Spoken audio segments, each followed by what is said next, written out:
Guys, অনেক দিন আপনাদের সবজি বাগানটা দেখানো হয়নি, তাই ভাবলাম আজকে একটু আপনাদের সাথে শেয়ার করি। এই যে দেখেন, এখানে সারি সারি সব আমি ক্ষীরা গাছ লাগিয়ে দিয়েছি। ক্ষীরা গাছগুলো আপনাদের ভাইয়া পানি দিচ্ছে। নতুন করে আবার সব কিছু লাগাতে হচ্ছে সবজি বাগানে। আগে যা যা লাগিয়েছিলাম সব কিছুই গাছ মারা গিয়েছে, এখন আবার নতুন করে লাগানো হচ্ছে।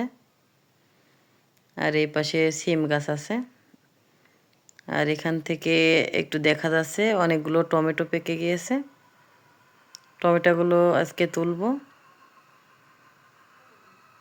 সবজি বাগানটা অনেক দিন ধরেই ভাবছিলাম দেখাবো আপনাদের, কিন্তু আসলে সুযোগ হচ্ছিল না দেখানোর। আর এখান থেকে আমরা পেঁয়াজ তুলে আবার ভাতির পেঁয়াজ আছে সেগুলো লাগিয়েছি। আর এটা একটু দেখায় আপনাদের, ছোলার শাকও কিন্তু আমরা অনেকবার খেয়েছি। আর এখানে অনেকগুলো ছোলাও হয়েছে।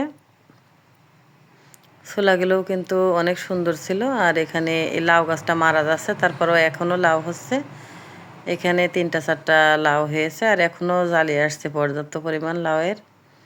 আর এখানে একটা স্ট্রবেরি গাছ লাগিয়েছি। আর নতুন করে আবারও ধনিয়া পাতা লাগিয়েছি, যেহেতু রোজা চলে আসছে সেজন্য।